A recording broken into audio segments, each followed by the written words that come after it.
यह एक लेखक के द्वारा लिखी गई एक काल्पनिक कहानी है। यह आपके मनोरंजन के लिए बनाया गया है। एपिसोड 1। आलीशान हाई राइजिंग बिल्डिंग के सामने पहुंचकर उसने एक गहरी सांस छोड़ी और सिर उठाकर उस आसमान छूती इमारत को देखा। आखिरकार इतने टाइम बाद मुझे वह मिल ही गया जिसका मुझे इतनी बेसब्री से इंतजार था। उसके होठों पर एक गहरी मुस्कान उभरी और उसने अपने कदम उस बिल्डिंग की ओर बढ़ा दिए। इससे पहले कि वह अंदर जा पाता, एक अधेड़ उम्र के दरबान ने उसे दरवाजे पर ही रोक लिया। ओए लड़के, कहाँ जा रहा है? तुम्हारे पास वर्क परमिट है क्या?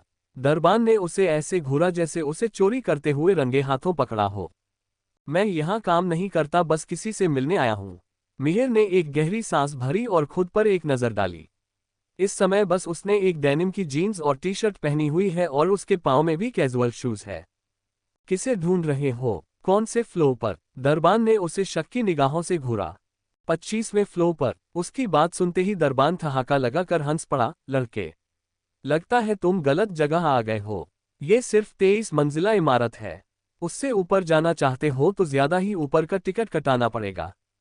ठीक उसी समय काले सूट और मिनी स्कर्ट पहनी एक खूबसूरत सी लड़की बाहर आए और इस अनप्रोफेशनल बिहेवियर को लेकर दरबान को घूरा। क्या बात है? कोई दिक्कत है? उस लड़की ने अपनी भावें उचकाते हुए पूछा। मैडम जी, इस लड़के को 25वें फ्लोर पर जाना है। 25वां फ्लोर? लड़की ने चौंक कर मिहिर को देखा और कहा, ये दरबान सही कह रहा है। 25वें फ्लोर पर जाना नामुमकिन है, इसलिए आप जाइए यहाँ से। इससे पहले कि मिहिर कुछ कहता, उसे सामने से कुछ लोग आते हुए दिखाई दिए और उसने जोर जोर से चिल्लाना शुरू कर दिया। दरबान लड़की को छेड़ रहा है, कोई मदद करो, आइए जल्दी। मिहिर की चालाकी देखकर वो लड़की और दरबान दंग रह गए। वो लोग भागते हुए दरबान के पास आए और उसको पकड़ लिया। इसी बीच मौका पाकर मिहिर बिल्डिंग के अंदर चला गया। उस लड़की ने सबको रोकते हुए कहा, वो लड़का झूठ बोलकर बिल्डिंग में घुस गया है, आप प्लीज इस दरबान को छोड़िए और जाइए यहाँ से। इतना कहकर वो लड़की अंदर की ओर भागी और दरबान भी उसके पीछे भागा। इससे पहले कि दोनों मिहिर को पकड़ पाते वो लिफ्ट में दाखिल हो गया और जल्दी से टॉप फ्लोर का बटन दबा दिया। No no please, no please stop. Lift का दरवाजा बंद होते देखकर वह लड़की तेजी से लिफ्ट की ओर आए, लेकिन उसके पहुंचने से पहले ही लिफ्ट का दरवाजा बंद हो चुका गया और मिहिर ने जाते जाते उसे चिढ़ाते हुए हाथ हिलाकर बाय कहा। लिफ्ट जाते ही लड़की ने दरबान को डांटते हुए कहा, यू इडियट, देखो वो लड़का ऊपर चला गया, अब तो बॉस बहुत नाराज होंगे। मैनेजर मैडम, इसमें मेरी कोई गलती नहीं है। वो लड़का आपके सामने ही हम दोनों को चकमा देकर अंदर घुस आया। दरबान बुदबुदाया। उसे डर है कि यह लड़की, जो कि यहाँ की मैनेजर है, उसे काम से निकल न दे। मैनेजर लड़की ने दूसरी लिफ्ट का बटन दबाते हुए दरबान को घूर कर देखा और कहा, अगर वो लड़का 25वें फ्लोर पर पहुंच गया ना तो मेरी नौकरी तो गई और साथ में तुम्हारी भी। इतना कहकर वो दूसरी लिफ्ट में ऊपर की ओर चली गई। वही लिफ्ट में मिहिर अपने हाथों को जीन्स की पॉकेट में डालकर शांति से खड़ा है। लिफ्ट लगातार ऊपर चढ़ती जा रही है और आखिरकार एक डिंग की आवाज के साथ लिफ्ट का दरवाजा खुल गया। दरवाजा खुलते ही मिहिर लिफ्ट से बाहर निकल आया। 25वां फ्लोर इस बिल्डिंग का आखिरी फ्लोर है। ये फ्लोर बहुत बड़ा है, जिसके चारों तरफ कांच की दीवारें हैं, जिनसे बाहर का नजारा साफ देखा जा सकता था है। मिहिर भी एक खिड़की पर जाकर खड़ा हो गया और बाहर का नजारा देखने लगा। हिलना मत, जहां खड़े हो वहीं पर रहो। आखिरकार मैनेजर लड़की ने उसे पकड़ ही लिया। वह इस समय सीढ़ियों पर खड़ी है और हाँफते जा रही है। मिहिर जिस लिफ्ट से ऊपर आया था वह एक प्राइवेट लिफ्ट थी। बाकी सभी लिफ्ट बस 23वें फ्लोर तक ही आ सकती है, जिस कारण उसे 2 फ्लोर सीढ़ियां चढ़कर ऊपर आना पड़ा। उस लड़की की बात सुनकर मिहिर ने एक गहरी सांस छोड़ी और मुड़कर उसकी ओर देखा। जल्दी करो और चुपचाप मेरे साथ यहाँ से चलो, वरना मुझे गार्ड्स को बुलाना होगा। लड़की ने दांत पीसते हुए मिहिर का कॉलर पकड़ लिया और उसे बाहर की ओर खींचा, लेकिन मिहिर अपनी जगह से जरा भी नहीं हिला। मैं पहले ही कह चुका हूं कि मैं किसी से मिलने आया हूं। मिहिर ने अपना सिर हिलाया और अपना मोबाइल निकालकर एक नंबर मिला दिया। लड़की ने ये सोचा भी नहीं था कि मिहिर इस तरह उसकी बातों को नजरअंदाज कर देगा। उसने गुस्से में एक गहरी सांस भरी और मिहिर को खींचते हुए सीढ़ियों की ओर ले जाने लगी। देखो तुम बहुत पछताने वाली हो। अंडरस्कोप लड़की को इस तरह खुद को धक्का देता हुआ पाकर मिहिर शॉक्ड है। पछताओगे तो तुम, क्योंकि अगर तुमने मेरी बात नहीं मानी तो मैं पुलिस को बुला लूंगी। लड़की ने गुस्से में मिहिर को एक और धक्का दे दिया। ठीक उसी समय एक डिंग की आवाज के साथ लिफ्ट का दरवाजा खुला और एक अधेड़ उम्र का आदमी लिफ्ट से बाहर आया। उस आदमी की उम्र लगभग 40 साल है और वह ग्रे कलर का सूट पहने हुए है। कल्पना, क्या कर रही हो तुम? अपने सामने का दृश्य देखकर वह आदमी गुस्से में उस लड़की से बोला और मिहिर के सामने आकर अपना सिर झुका दिया।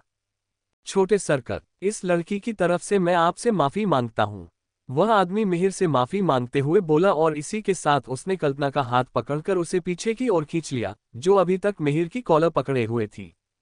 इससे पहले वो आदमी कल्पना से कुछ और कहता मिहिर ने बीच में आते हुए कहा, निखिल, कल्पना की इसमें कोई गलती नहीं है, वो सिर्फ अपना काम कर रही थी। मुझे खुशी है कि हमारे साथ इतने ईमानदार लोग काम करते हैं। मिहिर ने एक नज़र कल्पना पर डाली और फीकेपन से मुस्कुरा दिया। उसे कल्पना के बर्ताव से जरा सी भी नाराजगी नहीं है। वैसे भी वो पिछले कुछ सालों में तरह तरह के लोगों से मिल चुका था, जो कि उसके साथ इससे कई गुना बदतर सलूक कर चुके थे। निखिल ने मिहिर की बात सुनकर कल्पना से कहा, अब तुम बाहर जाओ, मुझे छोटे सरकार से कुछ जरूरी बातें करनी है। ये सुनकर कल्पना वहां से चली गई। इसके बाद निखिल भी मिहिर को लेकर अपने ऑफिस की ओर बढ़ गया। छोटे सरकार, ये देहरादून में आपकी पारिवारिक संपत्ति और व्यवसायों का ब्यौरा है, जो आपकी है, कहते हुए निखिल ने एक फाइल मिहिर के सामने रखी। मगर आपके पिता चाहते हैं कि बिजनेस को टेक ओवर करने से पहले आप अपनी काबिलियत को साबित करें। क्या मतलब काबिलियत साबित करें? क्या वो ये चाहते हैं कि मैं देहरादून का पूरा बिजनेस संभालूं? मिहिर डॉक्यूमेंट्स के पन्ने पलटते हुए बोला, तो निखिल ने अपना सिर हिला दिया। जी, सही कहा, निखिल ने मुस्कुराते हुए मिहिर से कहा। उनका कहना है कि वह आपको अपनी काबिलियत दिखाने के लिए 2 साल का वक्त देंगे।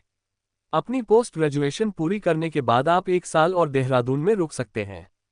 उसके बाद वो रिजल्ट चेक करने के लिए खुद देहरादून आएंगे। निखिल की बात सुनकर फाइल पर चल रहे मिहिर के हाथ रुक गए। उसने एक गहरी सांस छोड़ी और कहा, ठीक है, मैं तैयार हूं। मिहिर जानता है कि यह फैसला सिर्फ उसके डैड का ही नहीं बल्कि पूरी फैमिली का है। शायद वो लोग ये चेक करना चाहते हैं कि वो इतने बड़े बिजनेस का वारिस बनने के काबिल है भी कि नहीं। वैसे भी वह जानता है कि अमीरों के घर में रिश्तेदारी भी सिर्फ जायदाद हड़पने का एक दिखावा है और पहले से ही उसके कई रिलेटिव्स उसके फैमिली बिजनेस पर आंखें गड़ाए हुए बैठे हैं। मिहिर ने वह फाइल अपने बैग में डाल ली और निखिल को देखते हुए कहा, अब जबकि सजा पूरी हो ही गई है तो मुझे मेरे फंड्स चाहिए। या श्योर, निखिल ने मुस्कुराते हुए कहा और कोने में रखे एक सेफ की ओर बढ़ गया। सेफ पर लगे फिंगरप्रिंट स्कैनर पर उसने अपना अंगूठा स्कैन किया और सेफ खोलते हुए 2 कार्ड्स बाहर निकाले।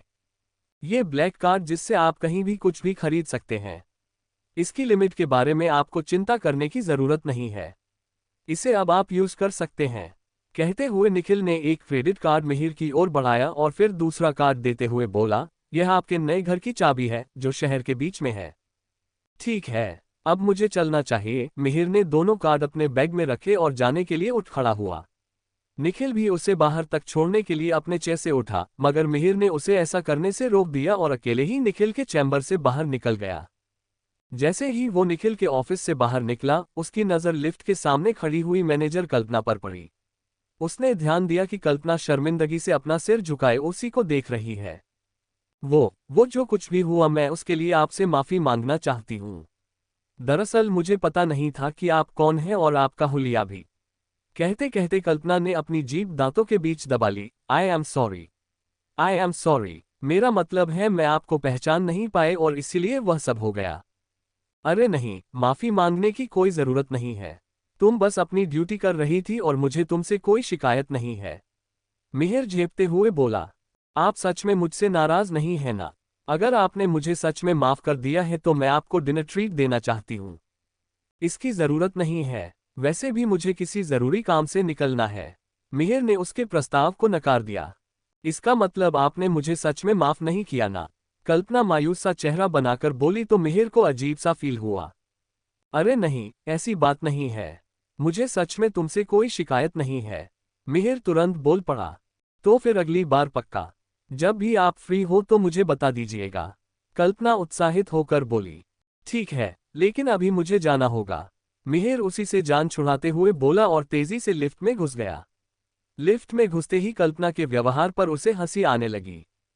अगर मैं इतना अमीर नहीं होता तो क्या तब भी तुम्हारे यही ख्याल होते? मिहिर ने एक गहरी सांस ली और अपनी आंखें बंद कर ली। सब लड़कियां एक ही जैसी होती हैं। इन्हें बस पैसों की भूख है और उसके लिए ये किसी के साथ सोने में भी नहीं कतराएंगी। गुस्से में मिहिर की मुट्ठियां भिंच गई। कल्पना का बिहेवियर देखकर उसे तारा की याद आ गई थी।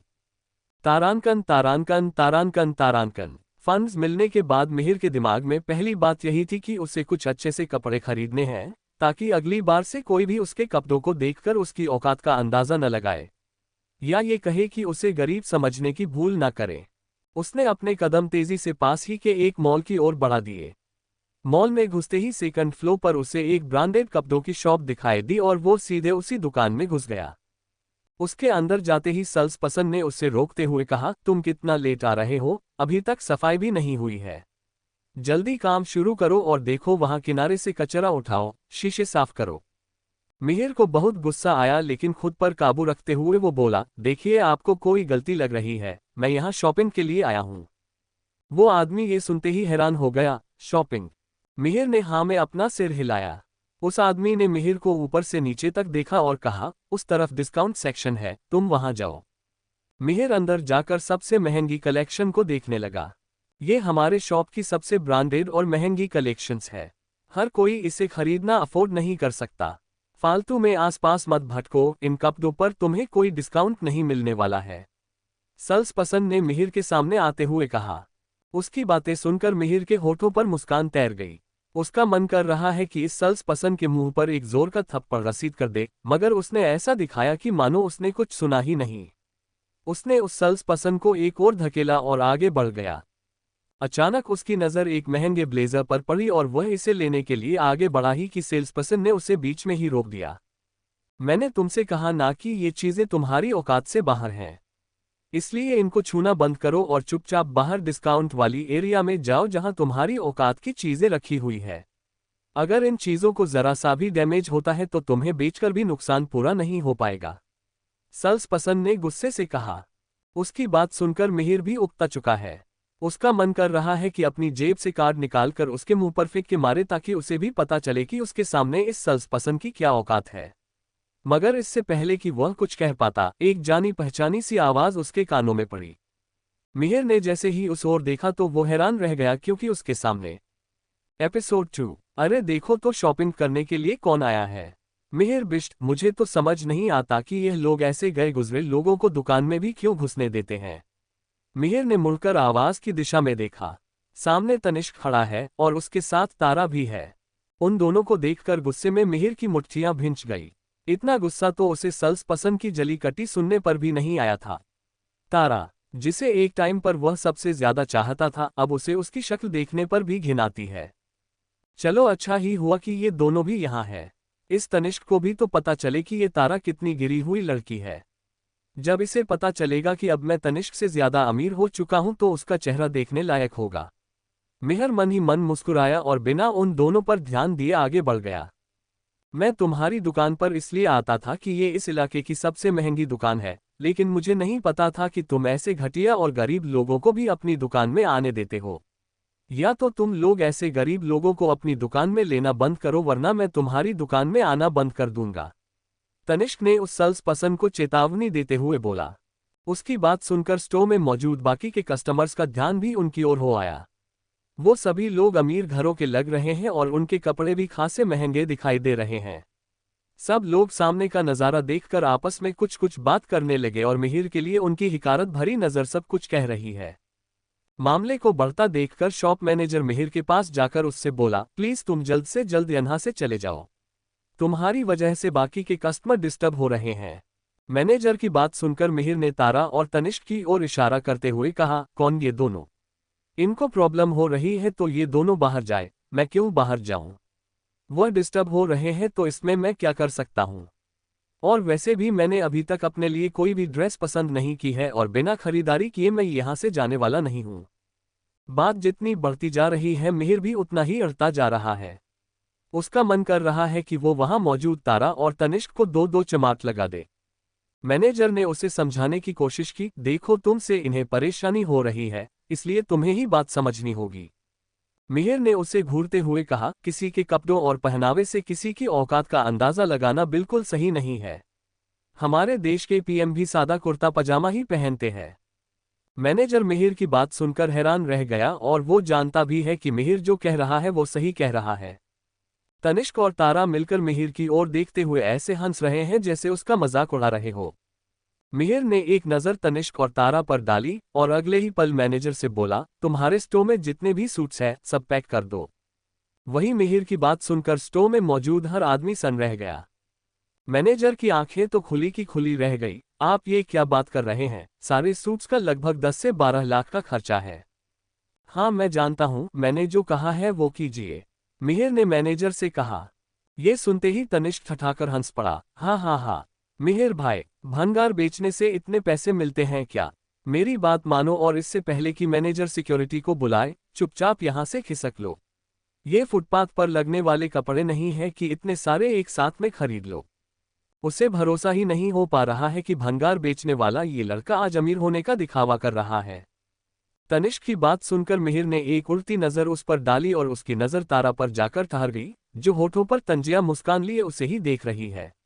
उसे खुद पर यूं हंसते देखकर मिहिर के तन बदन में आग लग गई। तुम मजाक कर रहे हो क्या? मैनेजर ने अविश्वास के साथ मिहिर को घूरा। अरे उससे क्या पूछ रहे हो मैनेजर साहब, ये लड़का हमारे कॉलेज में पढ़ता है और कबाड़ी का काम करता है।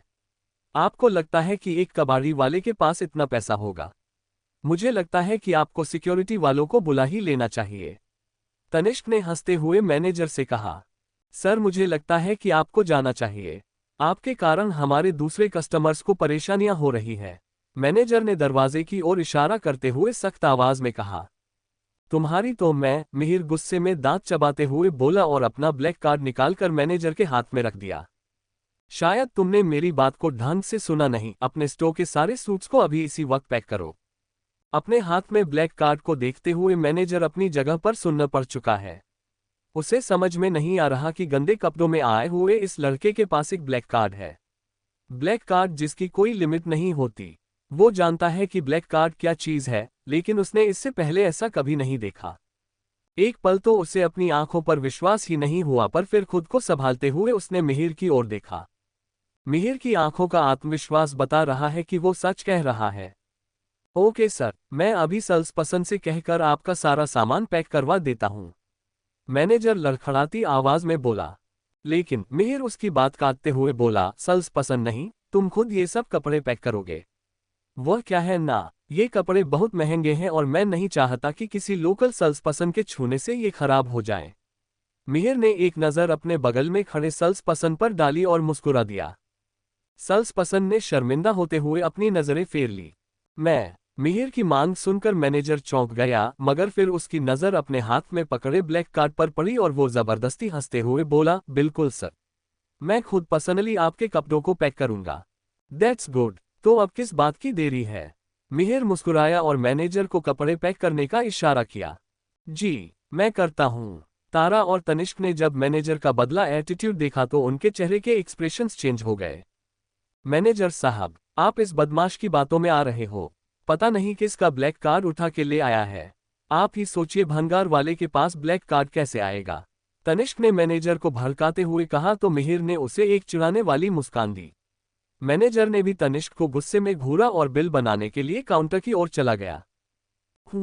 मैं भी देखता हूं तुम जैसे आदमी के पास इतने पैसे कहां से आ गए। तनिष्क ने एक गुस्सैल नजर मिहिर पर डाली और तारा को साथ लेकर काउंटर की तरफ चला गया। मिहिर ने भी उसे एक्सप्लेनेशन देने की कोई जरूरत नहीं समझी। उसने स्टोर में ही बैठने के लिए एक जगह ढूंढी और मैनेजर के लौटने का इंतजार करने लगा। अगले ही पल मैनेजर स्वाइप मशीन लिए मिहिर के पास आया और तनिष्क और तारा भी पीछे पीछे देखने लगे। तनिष्क ने तारा से कहा, ये भंगार उठाने वाला जो इतना हवा में उड़ रहा है ना, अभी जब पेमेंट डिक्लाइन होगा ना तब इसका चेहरा देखना, मैनेजर खुद इसे धक्के मारकर बाहर निकल देगा। तारा भी उसे हाई फाइव देते हुए मिहिर की ओर देखने लगी। मिहिर ने पिन डाला और अगले ही पल पेमेंट अप्रूव हो गई और स्लिप बाहर आ गई। ये देखते ही तारा और तनिष्क के होश फाख्ता हो गए। दोनों को अपनी आंखों पर भरोसा ही नहीं हो रहा है। ये कैसे हो सकता? मैनेजर साहब, आपको कोई गलतफहमी हो रही है, जरूर इस भंगार बेचने वाले ने किसी का कार्ड चुराया होगा। तनिष्क गुस्से से बोला। कहीं ना कहीं उसके मन में मिहिर के लिए जलन का भाव भी है। वह खुद भी इतनी महंगी चीजों को एक साथ खरीदना अफोर्ड नहीं कर सकता। सर, आप प्लीज दूसरे कस्टमर की इंसल्ट मत करिए, वरना मुझे गार्ड्स को बुलाना होगा, मैनेजर ने एक गुस्से भरी आवाज के साथ कहा। वो समझ चुका है कि मिहिर कोई ऑर्डिनरी पसंद नहीं है और वह इतने मालदार कस्टमर को नाराज नहीं करना चाहता, इसलिए तनिष्क को मिहिर की बेइज्जती करते हुए देखकर उसने उसे डपक दिया। फिर मैनेजर ने एक नज़र मिहिर पर डाली और झुकते हुए बोला, सर, आप चाय या कॉफी कुछ लेंगे? मैनेजर के बदले अंदाज ने तनिष्क और तारा को और भी ज्यादा जलने पर मजबूर कर दिया। मिहिर ने जवाब दिया, नहीं, आप बस जल्दी मेरा सामान पैक करवा दीजिए। लगभग आधे घंटे बीत जाने पर मैनेजर कपड़ों के पैक्ड बंडल के साथ मिहिर के पास आया और बोला, सर, आपके कहे के हिसाब से हमने स्टोर में मौजूद सारे सूट्स को पैक कर दिया है। अगर आप चाहे तो मैं आपके लिए एक कार मंगवा दूं। मैनेजर की भाषा पहले से काफी बदल चुकी है। मैनेजर की बात सुनकर तनिष्क का चेहरा गुस्से से लाल हो गया। उसने गुस्से में एक हुंकार भरी और तारा को लगभग खींचते हुए दुकान से बाहर ले गया। मिहिर ने उन दोनों को इस तरह जलते हुए बाहर जाता देखा तो उसके चेहरे पर एक सुकून भरी मुस्कान आ गई। उसने मैनेजर से कहा, नहीं, कार की जरूरत नहीं, आप बस ये सारे कपड़े स्टोर के बाहर रखवा दीजिए। तारांकन तारांकन तारांकन। लेकिन तनिष्क को अभी भी यकीन नहीं हो रहा होता कि मिहिर ये सब कैसे कर सकता है, इसलिए वो बाहर खड़ा होकर अभी भी मिहिर को ही देख रहा होता है। यार, टशन दिखाने के लिए इतना सारा सामान खरीद तो लिया, लेकिन इन सब का मैं करूंगा क्या? मिहिर ने शॉपिंग बैग की ओर देखकर एक गहरी आह भरी। उसने स्टोर में तारा और तनिष्क को सबक सिखाने के लिए ये सब खरीद तो लिया, लेकिन अब इतना सामान खरीदने के लिए उसे पछतावा हो रहा है। मैनेजर के टैक्सी बुलाने के आइडिया को मना करते हुए उसने अपने दोस्तों को कॉल करके मॉल में बुला लिया। कुछ ही देर में उसके 3 दोस्त उसके सामने हैं। उसके दोस्त मिहिर के साथ इतना ज्यादा सामान देखकर हैरान हो गए। ये क्या है भाई, तूने पूरी दुकान खरीद ली क्या? मिहिर कुछ बोल पाते उससे पहले ही, भाई अब यह मत बोलना कि बिल देने के लिए तेरे पास पैसे पूरे नहीं है इसलिए बुलाया है। कार्तिक ने मजाक करते हुए मिहिर को बोला। भाई पैसे तो हमारे पास भी नहीं है, विवान और अचल एक साथ बोले। विवान, कार्तिक और अचल मिहिर के सबसे अच्छे दोस्त हैं और मिहिर के बुरे दिनों में इन तीनों ने उसकी बहुत मदद की है। यहाँ तक कि जब मिहिर तारा के साथ रिलेशनशिप में था तो उसके खाने पीने का सारा खर्चा उसके दोस्त ही उठाते थे ताकि वह अपनी सेविंग्स को तारा पर खर्च कर सके। तुम लोगों को पैसे की चिंता करने की जरूरत नहीं है, मिहिर मुस्कुराते हुए बोला। एक्चुअली मुझे तुम्हें कुछ बताना है। कल रात मैं नशे की हालत में एक कसिनो गया था एंड गेस व्हाट, मेरी वहां लॉटरी लग गई। मिहिर अभी उन तीनों को अपने अमीर होने की बात नहीं बताना चाहता। उसे डर है कि उसे बड़ा आदमी समझकर उसके दोस्त उससे कटने ना लगे, इसलिए उसने बहाना बनाया। वो किसी भी कीमत पर अपने दोस्तों से अलग नहीं होना चाहता है। कितने की? तीनों लड़कों ने एक साथ पूछा। 20 लाख। 20 लाख, तीनों एक साथ बोले और उनके मुंह खुले के खुले रह गए। वाह बेटे, लॉटरी लगी कल रात को और बता अब रहा है। भाई पहले बता देते तो अपन भी तेरे साथ पीकर चुन होते, कार्तिक मिहिर पर तंज कसते हुए बोला। माफ कर दे यार, वैसे भी कल मैं नशे में था, लेकिन मैंने तुम सब के लिए कपड़े खरीदे हैं। उम्मीद है कि तुम्हें पसंद आएंगे। भाई ये किस किस के ले लिए है? ये तो पूरी दुकान है दुकान। विवान शॉपिंग बैग्स को देखता हुआ बोला। मिहिर ने कहा, तुम लोग एक काम करो ना, जो जो तुम्हारे साइज के हैं रख लो, बाकी जरूरतमंद लोगों में बांट देंगे। मिहिर की बात सुनते ही सामने खड़े तारा और तनिष्क के मुंह हैरानी में खुल गए। अचल ने कहा, ये तो ठीक है बांट देंगे, लेकिन तूने इतने सारे कपड़े खरीदे क्यों? सामने तनिष्क की ओर देखते हुए मिहिर ने कहा, यार कुछ लोगों को सीधी बात समझ में नहीं आती, उन्हें सबक सीखना पता है। तनिष्क ये सुनते ही मुंह बनाने लगा। तभी सामने से एक सिक्योरिटी गार्ड को आता हुआ देखकर मिहिर ने उसे आवाज लगाई, आपको कौन से साइज के कपड़े आते हैं? ये सुनकर सिक्योरिटी गार्ड हक्का बक्का रह गया। मिहिर ने उसके कांधे पर हाथ रखते हुए कहा, हैरान मत होइए, इन कपड़ों में से जो आपको आते हैं अपना साइज निकाल लीजिए। वो आदमी खुशी खुशी अपने साइज के कपड़े लेकर मिहिर को दुआएं देता हुआ वह से चला गया। ये देखकर तारा भी हैरान रह गई। इसी तरह मिहिर और उसके दोस्तों से सारे कपड़े उठाए और जाते हुए वकस को बांटने लगे। ये देखकर तनिष्क ने तारा से कहा, कुछ तो गड़बड़ है तारा, इस भंगार के पास इतने पैसे आखिर आए कहां से? ये तो पता लगाना ही होगा। एपिसोड 3। मिहिर अपने सामने इतनी खूबसूरत लड़की को देखकर बस देखता ही रह गया। मिहिर को ऐसा महसूस होता है जैसे वक्त वहीं कहीं रुक सा गया है। जैसे ही उस लड़की की खूबसूरती से मिहिर का ध्यान हटा तो उसने पाया कि वह लड़की भी उसे ही घूर रही है। काफी देर तक दोनों एक दूसरे को घूरते रहे और आखिरकार उस लड़की ने मिहिर को कुछ कहने के लिए लबों को खोला। मिहिर को लगा जैसे वो अब उसे बहुत बुरा भला बोलेगी, लेकिन इस बात के बिल्कुल उलट उस लड़की ने मिहिर से कहा, क्या मैं आपकी एक पेंटिंग बना सकती हूँ? ये सुनकर मिहिर हैरान रह गया है। उस लड़की की आवाज में इतनी मिठास है और वो इतने प्यार से बोलती है, ऐसा लगता है मानो कि उसने अभी अभी बोलना सीखा हो। मिहिर के लिए उसके इस रिक्वेस्ट को मना कर पाना बहुत मुश्किल हो जाता है, लेकिन वह थोड़ा सा नर्वस भी है। मिहिर ने बड़े ही हौले से कहा, मेरे कपड़े खराब नहीं हो जाएंगे अगर आप मुझे पेंट कर देंगी। उस लड़की ने मुस्कुराते हुए कहा, अरे मैं आपको पेंट नहीं करूंगी, आपकी तस्वीर बनाऊंगी। प्लीज आप यहाँ इस बेंच पर बैठ जाइए। लड़की ने पास ही के एक बेंच की ओर इशारा करते हुए कहा। उस लड़की की बातों में इतनी नज़ाकत है जिसे सुनकर मिहिर उसे ना नहीं कह पाया। उस लड़की की आंखों में ऐसी कशिश है जिसे देखने की मिहिर की हिम्मत ही नहीं हुई और उसने अपना सिर झुका लिया और जाकर बेंच पर बैठ गया। अपना सिर उठाकर चेहरा तो दिखाओ, मैं ड्रॉ क्या करूंगी? ओह हाँ, मिहिर ने अपना सिर उठाया और लड़की उसकी पेंटिंग बनाने लगी। मिहिर बार बार कैनवास की ओर देखने की कोशिश कर रहा होता है कि वो लड़की कैसी पेंटिंग बना रही है।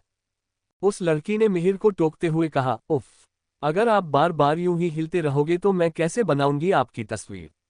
मिहिर ने जल्दी से सीधा बैठते हुए कहा, सॉरी, अब मैं बिल्कुल भी नहीं हिलूंगा। उसके बाद वो लड़की फिर से पेंटिंग बनाने लगी। कुछ ही देर बाद मिहिर ने सिर्फ अपनी आंखें हिलाने की कोशिश की मगर उस लड़की ने फिर से उसे टोकते हुए कहा, आपको ही दिखाऊंगी ये तस्वीर सबसे पहले, पर जब तक ये पेंटिंग बन नहीं जाती आप प्लीज बिना हिले बैठे रहे। मिहिर एकदम सीधा होकर बैठ जाता है और कुछ ही देर में लड़की ने कैनवास पर अपने हाथ चलाने बंद कर दिए और पेंटिंग को मिहिर के सामने रख दिया। मिहिर ने पेंटिंग को देखा तो वह चौंक गया। पेंटिंग में दिखने वाला शख्स वह तो बिल्कुल नहीं है, बल्कि कोई मजबूर सा दिखने वाला लड़का दिखाई दे रहा है। उसने झुंझलाकर आसमान की ओर देखा और उसकी आंखों में कंफ्यूजन दिखाई देने लगा। मिहिर की हैरानी समझकर उस लड़की ने मिहिर को चौंकाते हुए कहा, पता नहीं क्यों, लेकिन जब मैंने तुम्हें देखा तो मुझे ये सीन दिखाई दिया। इतना कहकर वो लड़की अपना सामान पैक करने लगी। उसकी बात सुनकर मिहिर ने एक बार फिर से उस पेंटिंग को देखा तो उसकी हैरानी की कोई सीमा नहीं रही, क्योंकि इस बार उसे उस पेंटिंग में अपना ही अक्स दिखाई दिया। फिर उसे याद आया कि जब उसके दादाजी ने उसे घर से निकाला था तो इसके साथ ही उसके सारे ड्रीम और एम्बिशंस भी उससे दूर हो गए थे। इस समय तो वह खुद भी नहीं जानता था कि वह आगे क्या करने वाला है। मिहिर को ये समझ में नहीं आ रहा कि आखिर इस लड़की ने मिहिर के असली हाल को कैसे जान और समझ लिया। इससे पहले वो कुछ कहता उसके कानों में एक आवाज पड़ी। क्या कहा तुमने? डैड का एक्सीडेंट हो गया? कौन से हॉस्पिटल में है? अचानक लड़की की आवाज मिहिर के कानों में पड़ी और वह अपने होश में आया। उस लड़की की घबराहट उसकी आंखों में साफ दिखाई दे रही है। अनजाने में ही मिहिर उठ खड़ा हुआ और लड़की को दिलासा देते हुए बोला, तुम चिंता मत करो, मैं तुम्हारे साथ हूं।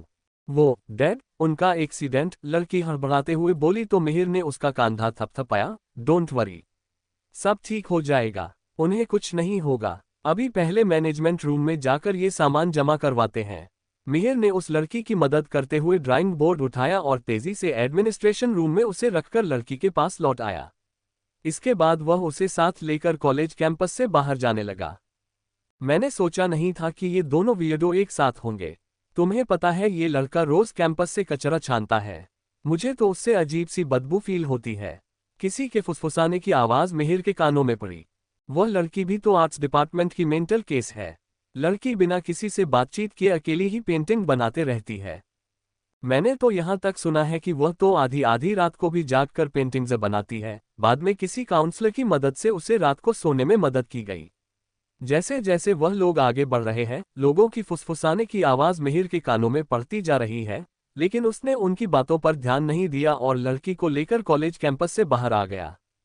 वह लड़की खुद में ही सिकुड़ी हुई है और उसने अपने पर्स को कसकर पकड़ा हुआ है। काफी देर बाद दोनों को एक टैक्सी मिली और वह दोनों सिटी हॉस्पिटल की ओर बढ़ गए। तारांकन तारांकन तारांकन, आप दयाल जी के रिश्तेदार हैं? रिसेप्शनिस्ट ने मिहिर और उस लड़की को घूरते हुए देखा। जी, ये उनकी बेटी है, मिहिर ने जवाब दिया। ठीक है, वह पहले से ही रेस्क्यूइंग प्रोसेस में है। आप लोग जल्दी से एडमिशन फीस भर दीजिए। रिसेप्शनिस्ट ने उन दोनों पर एक गहरी निगाह डाली और कहा। तभी बड़ी हिम्मत जुटाते हुए उस लड़की ने कहा, लेकिन मैम वो अब प्लीज ये मत कहना कि तुम लोग पैसे लेकर नहीं आए हो। रिसेप्शनिस्ट लड़की सामने खड़ी लड़की की बात काटते हुए बोली, पैसे भरने में जितनी देर होगी उतनी ही उनके इलाज में भी देरी होगी। रिसेप्शनिस्ट की बातें उस लड़की के दिल को छलनी कर गईं, लेकिन फिर भी वो झिझकते हुए बोली, आई एम सॉरी मैम, लेकिन मेरे पास सच में इस वक्त पैसे नहीं है। आप लोग प्लीज पापा का इलाज शुरू कर दीजिए, मैं जल्द ही आपके पैसे जमा कर दूंगी। तुमको हिंदी समझ में नहीं आती क्या? मैंने कहा ना कि हम उनका इलाज शुरू कर चुके हैं, लेकिन फॉलो अप ट्रीटमेंट में पैसे नहीं लगते क्या? बिना पैसों के हम इलाज कैसे करेंगे? रिसेप्शनिस्ट आंखें दिखाते हुए बड़बड़ाए, न जाने कहां कहां से आ जाते हैं लोग। अरे भाई, अगर इलाज कराने को पैसे नहीं है तो चुपचाप मर जाओ ना, हॉस्पिटल आने की क्या जरूरत है? उसकी ये बात सुनते ही मिहिर की आंखों में गुस्सा साफ साफ दिखाई देने लगा। क्या बोला तुमने अभी अभी? मिहिर इस मामले में दखल नहीं देना चाहता था, लेकिन रिसेप्शनिस्ट की उल्टी सीधी बात सुनकर वह और ज्यादा बर्दाश्त नहीं कर पाया। उसने रिसेप्शनिस्ट के बैच को देखा और बोला, मुझे समझ में नहीं आता कि हॉस्पिटल वाले ऐसे घमंडी लोगों को जॉब पर ही क्यों रखते हैं, जिन्हें लोगों से बात करने की तमीज नहीं है। एक तो यहाँ लोग पहले से ही परेशान आते हैं और तुम लोग इस तरह से बात करके उनकी परेशानी और बढ़ा देते हो। उसने अगले ही पल बिना देर किए अपना ब्लैक कार्ड जेब से निकाला और सर्विस डेस्क पर पटक दिया, जितना पैसा चाहिए इस कार्ड से निकाल लो।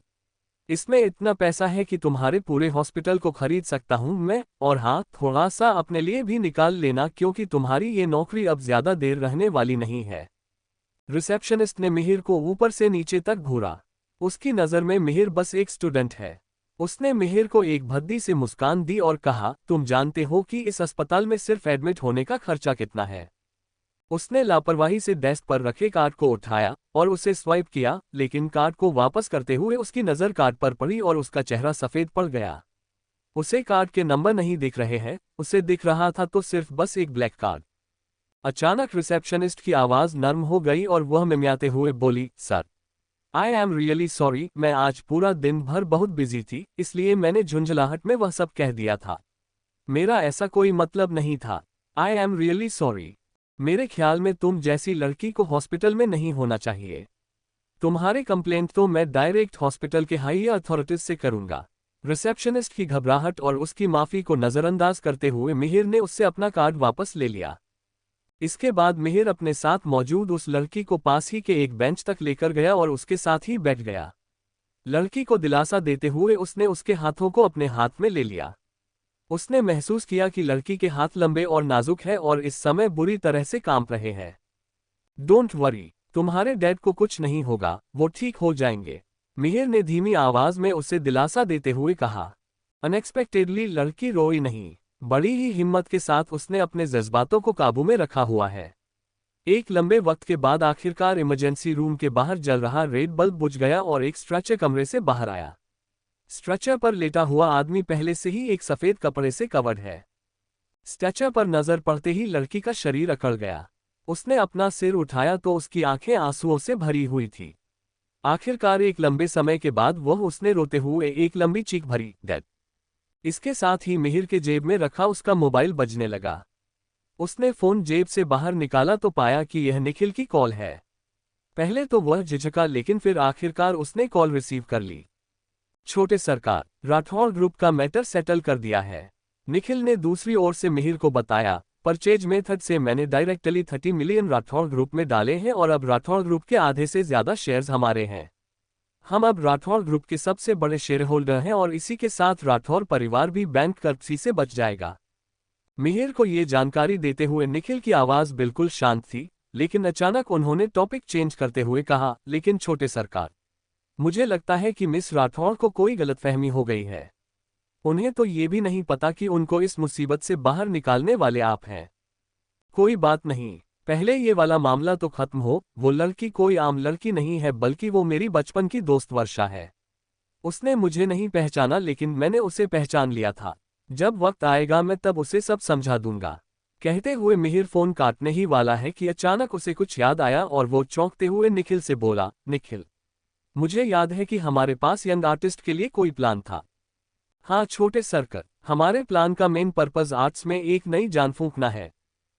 कल्चरल इंडस्ट्री में इन्वेस्ट करने के लिए ये कंपनी का एक इम्पॉर्टेंट प्लान है। निखिल ने तुरंत कहा, यहाँ तक कि फैमिली के लिए भी ये प्लान बहुत इम्पॉर्टेंट है, लेकिन काफ़ी कोशिशों के बाद भी हम कोई सूटेबल कैंडिडेट नहीं ढूंढ पाए हैं।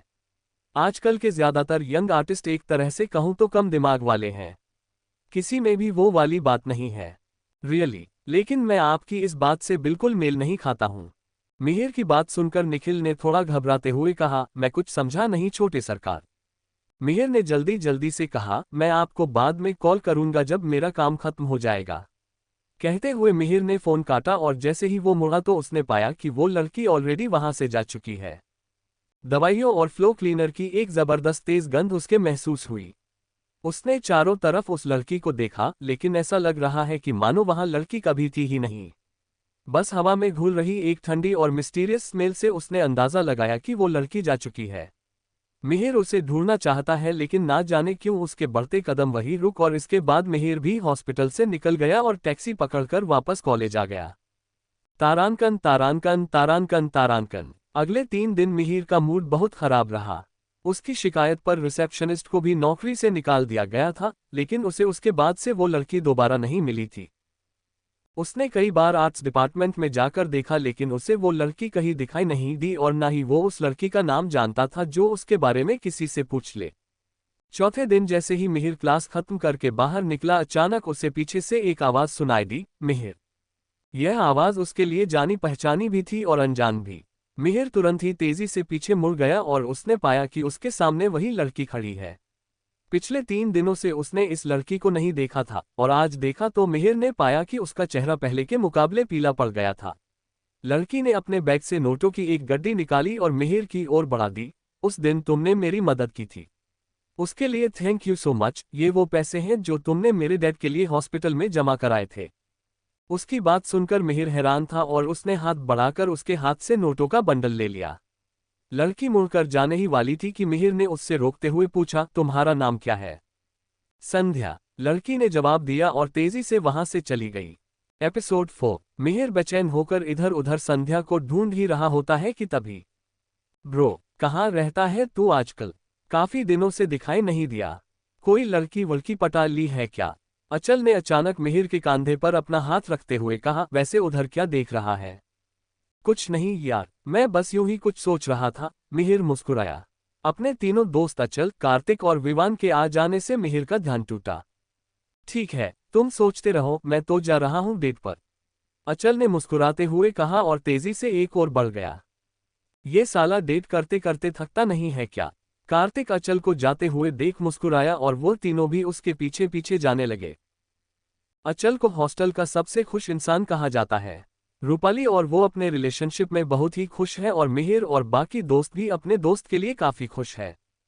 जैसे ही वो लोग कॉरिडोर से बाहर निकले, उन्होंने देखा कि सीढ़ियों के बगल में ही एक BMW कार पार्क है और उसके आगे अचल अपनी मुठिया भींचे खड़ा है। उसके चेहरे के हाव भाव बता रहे हैं कि वह किसी को जान से मारने वाला है। अरे यार, फिर से नहीं, ये तो वो जंगली सुअर की कार है ना? विवान ने फुसफुसाते हुए कार्तिक से कहा। BMW में बैठा शख्स कॉलेज का एक बहुत ही मशहूर रईसज़ादा है। वैसे तो उसका नाम रोनी रायज़ादा है, लेकिन उसके लंबे कानों और मोटे चेहरे की वजह से सब लोग उसे पीठ पीछे जंगली सुअर कहते हैं। रोनी ने एरोगेंटली कार की विंडो डाउन की और अचल पर चिल्लाया, यू ब्लडी बास्टर्ड, तुम्हें दिखाई नहीं दे रहा क्या? रूपाली अब से मेरी गर्लफ्रेंड है, तो अपने दिमाग से उसका ख्याल निकाल दो और आइंदा मेरी गाड़ी के सामने आए तो मैं ब्रेक लगाने की जहमत भी नहीं उठाऊंगा। अचल को गुस्से में देखकर रूपाली सन रह गई और दरवाजा खोलकर कार से उतरी। उसने अचल को देखते हुए कहा, अचल, तुम भी जानते हो कि हम दोनों के बीच अब ये रिलेशनशिप और नहीं चल सकता। रूपाली, लेकिन तुम ऐसा कैसे कर सकती हो मेरे साथ?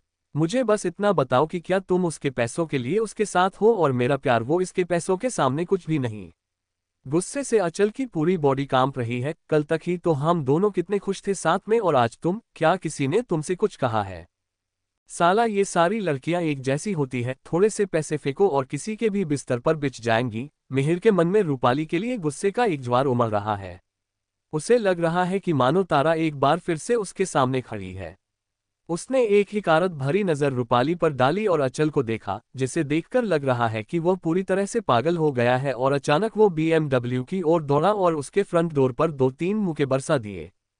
भाई अब तो हो गया कांड, इस बार तो अचल की पक्का लगने वाली है। विवान बुदबुदाया। वो कुछ ज्यादा ही इम्पल्सिव हो रहा है यार। कार्तिक बोला। बड़ी, ये गाड़ी उस जंगली सुअर की सबसे फेवरेट गाड़ी है। लड़की पटाने के लिए BMW से बढ़िया क्या हथियार होगा। विवान ने कार को देखते हुए कहा।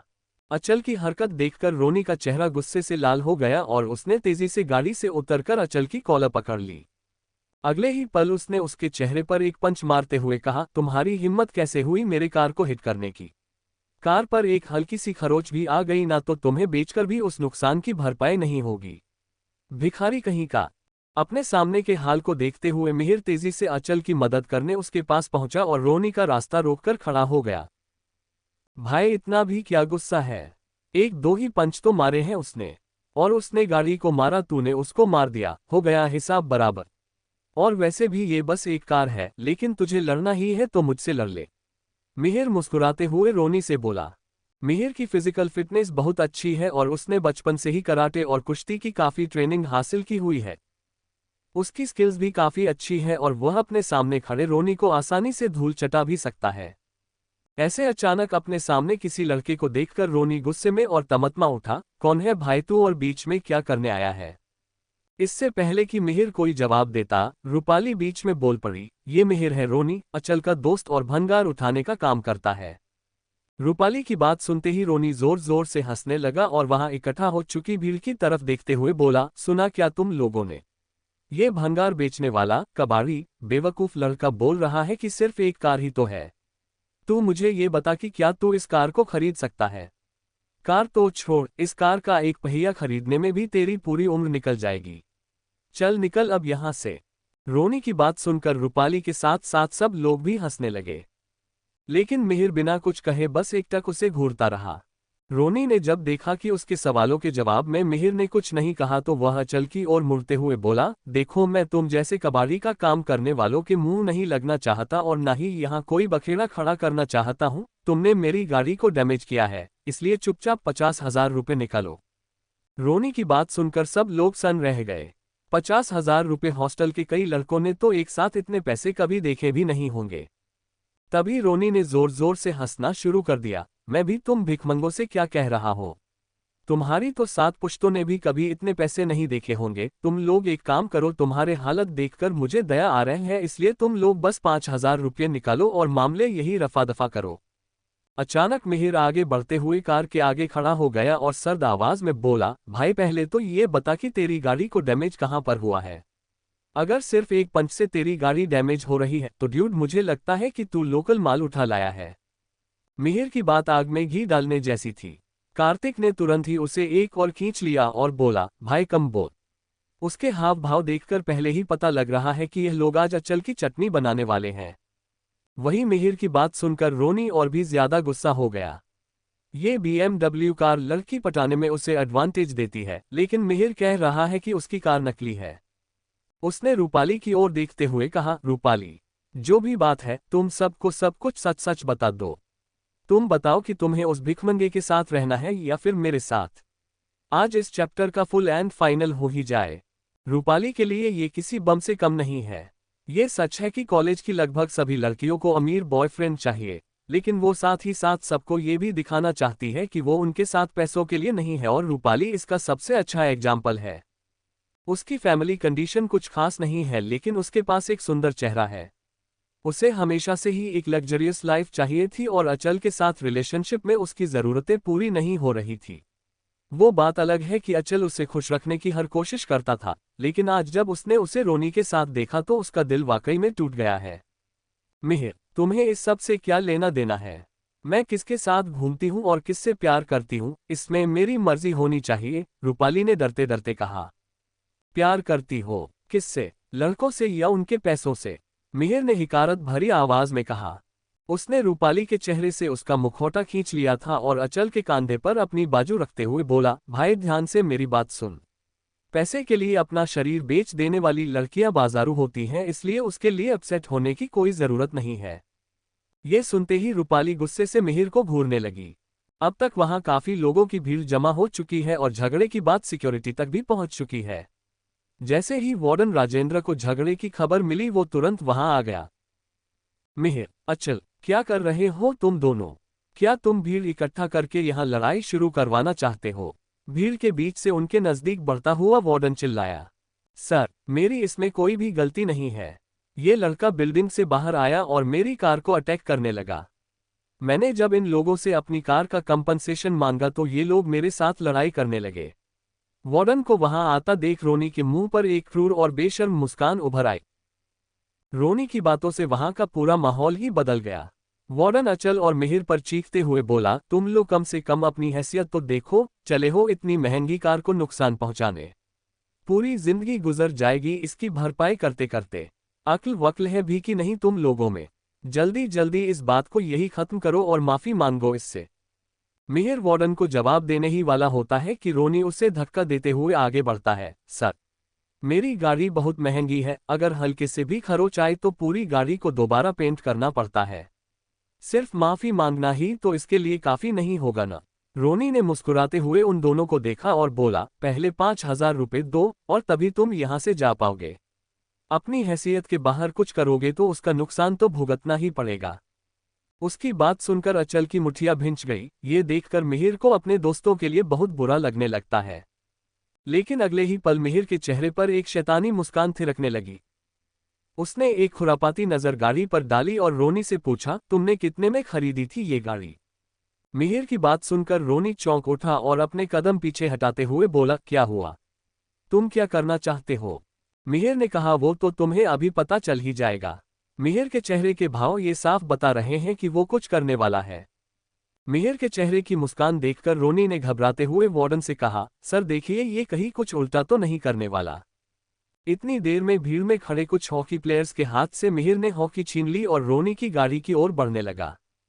ये देखते ही वार्डन ने कहा, मिहिर ये क्या बदतमीजी है?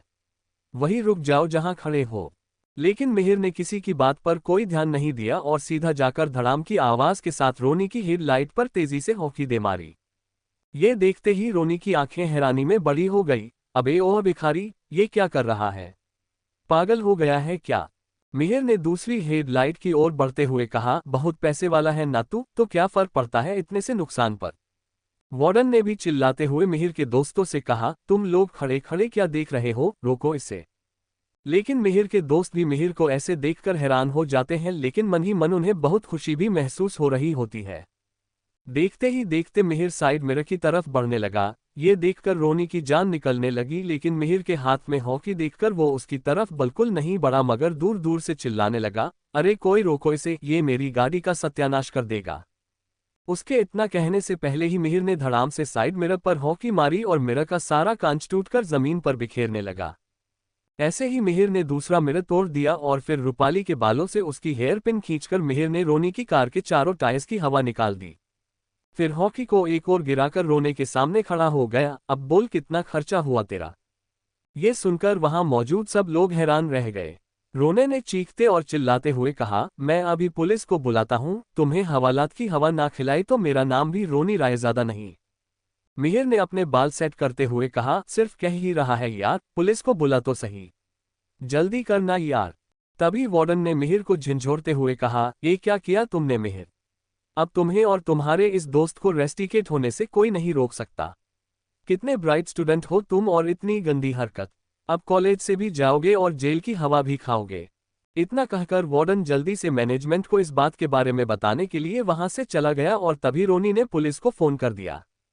ये देखते ही मिहिर के सारे दोस्त हक्के बक्के रह गए। तो क्या होगा अब कहानी में आगे? क्या करेगा मिहिर? क्या उसकी असलियत सबके सामने आ जाएगी? क्या मिहिर को अपने दोस्तों समेत जेल जाना पड़ेगा? एपिसोड 5। रोने ने जैसे ही मिहिर को उसकी गाड़ी तोड़ते देखा, उसका गुस्सा 7वें आसमान पर चला गया और उसने मिहिर को सजा दिलवाने के लिए पुलिस को फोन कर दिया। पुलिस का नाम सुनते ही अचल के चेहरे पर हवाएं उड़ने लगी। तभी मिहिर ने अपने तीनों दोस्तों से कहा, तुम लोग जाओ यहां से, मैं यहां सब संभाल लूंगा। अचल ने आगे आते हुए कहा, ये सारी प्रॉब्लम सिर्फ मेरी वजह से हुई है। तू जा यहां से मिहिर, मैं ये इल्जाम अपने सिर पर ले लूंगा। इसमें तेरी कोई गलती नहीं है, तूने जो कुछ भी किया है वो सिर्फ मेरे लिए किया है। मिहिर ने उसके कंधे पर हाथ रखते हुए कहा, अचल अभी के लिए सब भूल जा और चुपचाप जैसा मैं कह रहा हूं कर। अपने दोस्त पर भरोसा रख, कुछ नहीं होगा। फिर मिहिर ने विवान और कार्तिक की तरफ देखते हुए कहा, तुम लोग अचल को लेकर चले जाओ यहां से। मैं यहां से सब निपटा कर तुम्हें रूम में ही मिलूंगा। वो तीनों मिहिर की बात सुनकर वहां से चले जाते हैं, लेकिन उनमें से किसी का भी मिहिर को वहां छोड़कर जाने का मन नहीं था। उनके जाते ही मिहिर ने किसी को फोन किया, मेरी लोकेशन पर पहुंचिए अभी के अभी। अभी कुछ ही देर बीती है कि पुलिस की गाड़ी का सायरन सुनने लगता है और एक पुलिस जीप वहां आकर रुकती है। पुलिस के आने के बाद भी मिहिर के चेहरे पर कोई चिंता दिखाई नहीं दे रही है। ये देखकर रोनी को अटपटा जरूर लगता है, लेकिन उसने मिहिर को घूरते हुए कहा, अब निकलूंगा तेरी सारी अकड़। बड़ा हीरो बन रहा था ना मिहिर, बस एक स्पेल होने की तैयारी कर ले, तुझे तो मैं छोड़ूंगा नहीं। रोनी ने पुलिस को अपनी ओर आते हुए देखकर कहा। वो इस मामले को ऐसे ही नहीं जाने देने वाला है। उसका पूरा बदन गुस्से की आग में जल रहा है। पुलिस को देखकर रूपाली भी जैसे जोश में आ गई और तेजी से मिहिर के सामने आई और उस पर चिल्लाते हुए बोली, तुम खुद को समझते क्या हो? तुमको मेरी लाइफ में टांग अड़ाने का हक किसने दिया है? मेरी मर्जी, मैं जिसके साथ रहूं, जिसे चाहूं डेट करो। बीच में तुम बोलने वाले कौन होते हो? मैं पहले बेवकूफ थी जो अचल के साथ थी, लेकिन वह मुझे कुछ भी नहीं दे सकता और इसीलिए मैं। इससे पहले कि रूपाली की बात पूरी होती, पुलिस उनके पास पहुंच जाती है।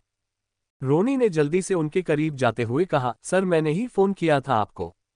पकड़ लीजिए इस कबाड़ी वाले को, इसी ने मेरी कार की ये हालत की है। पुलिस वालों ने एक नज़र गाड़ी को देखा और वहां जमा लोगों को देखते ही चिल्लाते हुए कहा, अरे सब निकलो यहां से, कोई तमाशा चल रहा है क्या? पुलिस को यूं फटकारते देखकर सभी स्टूडेंट्स इधर उधर भाग गए। फिर एक पुलिस वाला मिहिर के करीब जाते हुए बोला, ज्यादा गर्मी चढ़ी है तुझे लड़के? इससे पहले कि मिहिर कोई जवाब देता या पुलिस वाला आगे कुछ बोलता, कार के टायरों की चरमराहट की एक तेज आवाज गूंजी और सबका ध्यान उस ओर हो गया। इनके सामने एक बेंटले कार आकर रुकी। उस चमचमाती गाड़ी को देखकर रोनी की आंखें खुली की खुली रह गई। अगले ही पल गाड़ी की ड्राइविंग सीट से निखिल बाहर निकले। निखिल तेजी से चलकर मिहिर के पास पहुंचते ही बोले, छोटे सरकार, मैं एक काम से पास में ही आया हुआ था तो आपका कॉल आते ही सीधे आ गया, कहिए क्या बात है? निखिल को वहां देखकर पुलिस वाले ने भी उनको पहचान लिया। अरे निखिल जी, आप यहाँ और ये? पुलिस वाले ने मिहिर की ओर देखते हुए कहा। निखिल ने पुलिस वाले से हाथ मिलाते हुए कहा, ये छोटे सरकार है। ये सुनते ही पुलिस वाला हक्का बक्का रह गया और झट से मिहिर से बोला, माफ कीजिएगा लेकिन हमने आपको पहचाना नहीं था। मिहिर ने हल्की मुस्कान के साथ कहा, कोई बात नहीं। वहीं निखिल को वहां देखकर रोनी ठगा सा खड़ा रह गया। उसे इस आदमी की सूरत जानी पहचानी सी लगी, लेकिन उसे याद नहीं आ रहा है कि उसने कहाँ उन्हें देखा है। और उसके लिए सबसे अचंभे की बात यह है कि यह आदमी मिहिर को छोटे सरकार कह रहा है। वो मिहिर जिसे अभी थोड़ी देर पहले तक रोनी कबाड़ी वाला, भंगार उठाने वाला कह रहा था। रूपाली भी अपने सामने ये सब देखकर सन रह गई। उसने एक नज़र निखिल पर डाली और हिकारत के साथ बोली, वाह, अब तुमने नौटंकी वालों को भी अपने साथ मिला लिया है क्या? कितने पैसे दिए हैं इसको? तुम अपनी बकवास बंद करो। रोनी ने सर्द आवाज में रूपाली से कहा और चेहरे पर एक मुस्कान लिए निखिल की ओर मुड़ा। आई थिंक मैं आपको जानता हूं लेकिन याद नहीं आ रहा मिस्टर। रोनी को इस तरह किसी से इज्जत के साथ बात करते हुए देखना बहुत ही रेयर है। हालांकि वह थोड़ा घमंडी किस्म का इंसान है, लेकिन निखिल के पहनावे को देखकर यह अंदाजा लगा सकता है कि यह बंदा कोई आम आदमी नहीं है। हेलो, मैं निखिल पटवाल हूँ, एसबी ग्रुप्स का चेयरमैन, निखिल ने मुस्कुराते हुए कहा। SB group? रोनी यह नाम सुनकर दंग रह गया। उसको लगा कि उसके पैरों में जान बिल्कुल भी नहीं बची है। एसबी ग्रुप इंडिया की टॉप मोस्ट कंपनीज में से एक है। उनका बिजनेस केवल मुंबई ही नहीं बल्कि पूरे देश और विदेश में भी है। मुंबई में तो आधे से ज्यादा असेट्स उन्हीं के हैं। रोनी को लगा कि मानो उसकी सांसें हलक में ही अटक गई है। उसने अपने कांपते हाथों से रूपाली का हाथ पकड़ा और कहा, रूपा, इनकी प्रोफाइल चेक करो। रूपाली उसके कहने का मतलब समझ गई थी। उसने तुरंत अपने फोन निकालकर गूगल किया और हैरानी के साथ अपने फोन की स्क्रीन रोनी के आगे कर दी। एसबी ग्रुप के चेयरमैन की फोटो में और कोई नहीं बल्कि निखिल ही मौजूद है, जो इस वक्त बिल्कुल उसके सामने खड़े हैं। रोनी और रूपाली सदमे से जड़ हो गए। उन्हें समझ में नहीं आ रहा है कि वो लोग आगे क्या कहें। मामला आईने की तरह बिल्कुल साफ है। वो लोग निखिल से भी उलझने के काबिल नहीं है और उन्होंने मिहिर से पंगा ले लिया था, जो कि निखिल का भी बॉस है। चाहे रोनी हो या रूपाली, दोनों ही कुछ भी समझ नहीं पा रहे हैं कि एक भंगार उठाने वाला लड़का इतना अमीर कैसे हो सकता है। निखिल, मैंने आज इसकी कार तोड़ी है और इसकी गाड़ी की कीमत लगभग 50 लाख रुपए होनी चाहिए, मिहिर ने एक इमोशनलेस टोन में निखिल से कहा। लेकिन मैं अपना गुस्सा जाहिर ही नहीं कर पा रहा हूं। आपको क्या लगता है कि मुझे क्या करना चाहिए? अगर इसके पूरे फैमिली बिजनेस को तबाह कर दे तो कैसा रहेगा? मिहिर की बात सुनकर 1 मिनट के लिए तो पुलिस वाले भी हैरान रह गए। नहीं, तुम ऐसा नहीं कर सकते। सदमे से रोनी की आंखें फटी की फटी रह गई। अगर सच में मिहिर एसबी ग्रुप का बॉस है तो ये करना उसके लिए कोई बड़ी बात नहीं है।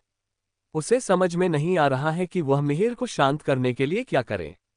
उसे मनाने के लिए वह उसके पैरों पर गिरकर माफी मांगने के लिए भी तैयार है। सबसे पहले रोनी ने पुलिस वालों से कहा, सर आप लोग प्लीज यहां से चले जाइए, मुझे किसी की कोई शिकायत नहीं करनी। आप लोग यहां आए उसके लिए थैंक यू। पुलिस वाले भी जानते हैं कि इतने बड़े लोगों से कोई भी पंगा लेना नहीं चाहेगा और फिर उन्होंने निखिल और मिहिर की ओर देखते हुए कहा, हम लोग चलते हैं, आपको कोई तकलीफ हो तो हमें बताइएगा। पुलिस के वहां से जाते ही मिहिर ने निखिल की ओर देखते हुए कहा, निखिल, इसके 50 लाख रुपए इसे दे दो और इसकी फैमिली की पूरी डिटेल निकाल कर मुझे दो। मैं इन लोगों को रोड पर लाकर छोड़ूंगा। मिहिर की बातें सुनकर रोनी का दिल दहल गया। वह पहले ही समझ चुका है कि उसने ऐसी जगह टांग अड़ाई है जहां उसे कोई नहीं बचा सकता। वहीं रूपाली ये देखकर और भी ज्यादा नर्वस हो गई। उसे बिजनेस की कोई भी समझ नहीं है, बल्कि वह तो बस अमीर लड़कों के साथ घूमने की शौकीन है ताकि उसकी जरूरतें पूरी हो सके। उसे क्या पता था कि जिस लड़के को वो मामूली चिराग समझ रही थी, वो कोई जलता सूरज निकलेगा। रोनी की हालत देखकर वह समझ चुकी है कि उसकी औकात मिहिर के पांव की जूती के बराबर भी नहीं है। अचानक सबको चौंकाते हुए रोनी अपने घुटनों पर बैठ गया और अपना सिर झुकाकर माफी मांगते हुए बोला, निखिल जी, मिहिर सर, मैं जानता हूं कि मुझसे बहुत बड़ी गलती हो गई। मुझे अपना मुंह नहीं खोलना चाहिए था और बोलने से पहले सोचना चाहिए था। प्लीज मुझे माफ कर दीजिए। मैं अपनी गलती पर वाकई शर्मिंदा हूं। ये सब तमाशा करने की कोई जरूरत नहीं है। जब तुम दूसरे की मजबूरियों का फायदा उठाते हो तो ये क्यों भूल जाते हो कि ऐसा भी वक्त आ सकता है जब तुम मजबूर हो जाओ। मिहिर ने एक ठंडी नजर रोनी और रूपाली पर डाली। अगर यह उसकी बात होती तो शायद वह माफ कर भी देता, लेकिन इन लोगों ने उसके दोस्तों को तकलीफ पहुंचाई थी। वो इन लोगों को कैसे छोड़ सकता है? रोनी जानता है कि वह मिहिर की बात को नहीं काट सकता और इसीलिए वह चुपचाप उठकर खड़ा हो गया और बोला, मिहिर सर, आज के बाद मैं आपका गुलाम बन के रहूंगा। प्लीज मुझे माफ कर दीजिए। उसकी चापलूसी भरी शक्ल देखकर मिहिर को भी अनकंफर्टेबल फील होने लगा। निखिल, सबसे पहले आप मेरे लिए एक सेक्रेटरी ढूंढिए। इन छोटे मोटे मामलों से मैं खुद ही निपट लूंगा। मैं नहीं चाहता कि मेरी वजह से बार बार आपको तकलीफ हो और आप अपना काम धाम छोड़कर मेरे पास दौड़े चले आए। रोनी की चापलूसी को नजरअंदाज करते हुए मिहिर ने निखिल से कहा और सीधे हॉस्टल की ओर बढ़ गया। वह 2 कदम चला ही है कि उसके दिमाग में कुछ ख्याल आया और वो अचानक रोनी और रूपाली की ओर पलट गया। अगर तुम दोनों में से किसी ने भी किसी से भी आज के बारे में कोई भी बात की तो फिर जो भी अंजाम होगा उसके लिए मुझे कुछ मत कहना। रूपाली और रोनी के पास कहने के लिए कुछ भी नहीं ही। वह अच्छी तरह जान चुके हैं कि मिहिर उनके लिमिट से बाहर की चीज है। चिंता मत कीजिए सर, मैं किसी से कुछ भी नहीं कहूंगा। रोनी ने हाँ में अपना सिर हिलाया। हालांकि रूपाली इस बात को राज नहीं रखना चाहती है, लेकिन रोनी को भीगी बिल्ली बने हुए देखकर उसकी भी हिम्मत नहीं हुई और उसने डर से अपना थूक गटका। मिहिर ने इसके बाद उन दोनों पर कोई ध्यान नहीं दिया और निखिल के साथ हॉस्टल की ओर बढ़ने लगा। छोटे सरकार, क्या इन लोगों को पनिश करने में आपको मेरी कोई मदद नहीं चाहिए? निखिल ने चलते चलते मिहिर से पूछा। आपको इन छोटी छोटी चीजों की परवाह करने की जरूरत नहीं है। ये सारे छोटे मामले में खुद ही देख लूंगा। बल्कि आपको मेरे लिए एक खास काम करना है। मैं मुंबई के हमारे बिजनेस के बारे में ज्यादा कुछ नहीं जानता, तो बिजनेस को ऑर्गेनाइज करने में मुझे आपकी मदद चाहिए होगी। मिहिर आखिरकार अपनी जिम्मेदारियों को संभालने के लिए अपने रूप में आ चुका है।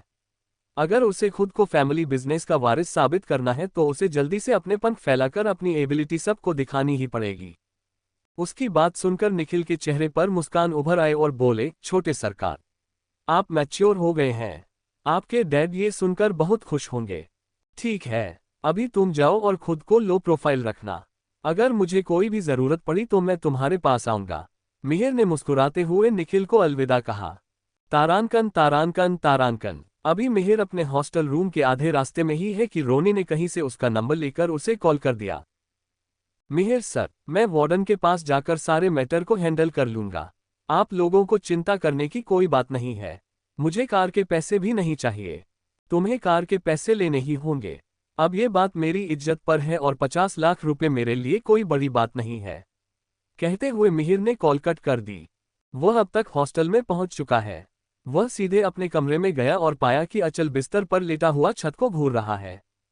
विवान और कार्तिक सामने पड़ी कुर्सियों पर बैठे हुए हैं। भाई, वार्डन ने मुझे बुलाया था, वह हम लोगों को कोई पनिशमेंट नहीं दे रहे। मिहिर उसके बगल में बैठते हुए बोला।